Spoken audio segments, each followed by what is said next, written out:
On today's show, we discuss negotiating the right home at the right price. Next on XTV with your host, Amanda Tan. Hello, I'm Amanda Tan. Mark Loon is still away on national service. Over the last two shows, we have discussed the 5 prices that a seller should consider when setting the listing price, and the 5 prices that a buyer should consider when determining an offer price. This week, we bring both sides together to do a deal.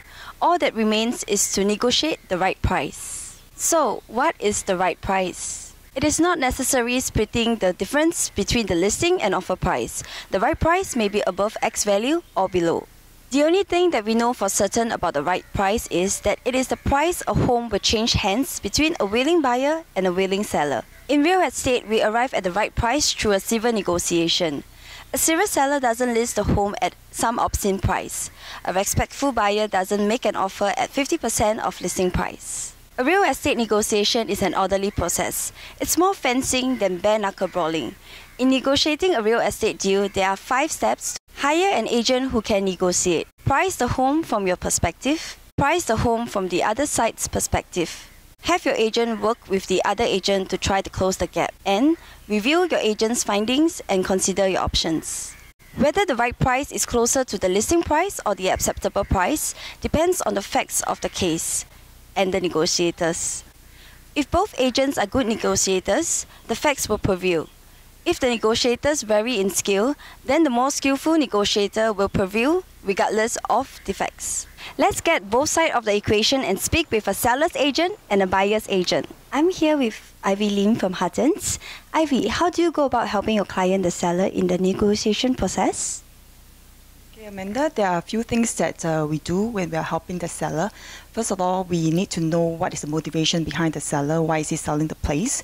And the next thing we do is to get a fair market value to find out what is the price to sell and whether is it something that is up to expectation of the seller.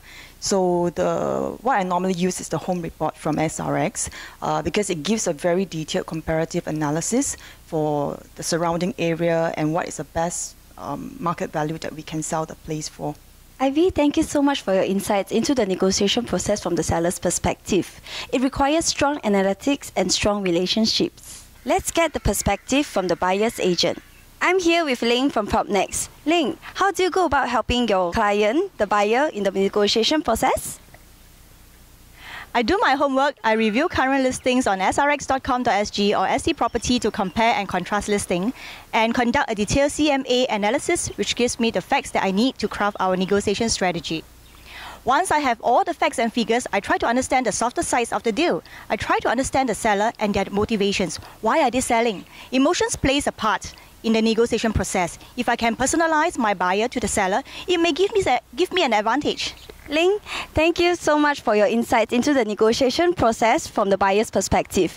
It requires due diligence, gamemanship, and insight. Now that you understand the 5 steps in negotiation, you're ready, with the help of your trusted real estate agent, to negotiate the right price. Try to keep emotion out of the process and stick to the facts. If an agreement can't be reached, walk away. That's all for today. Thank you for watching this episode of XTV. Please join us on our next show for insights on pricing a landed home. I'm Amanda Tan. Have a good day.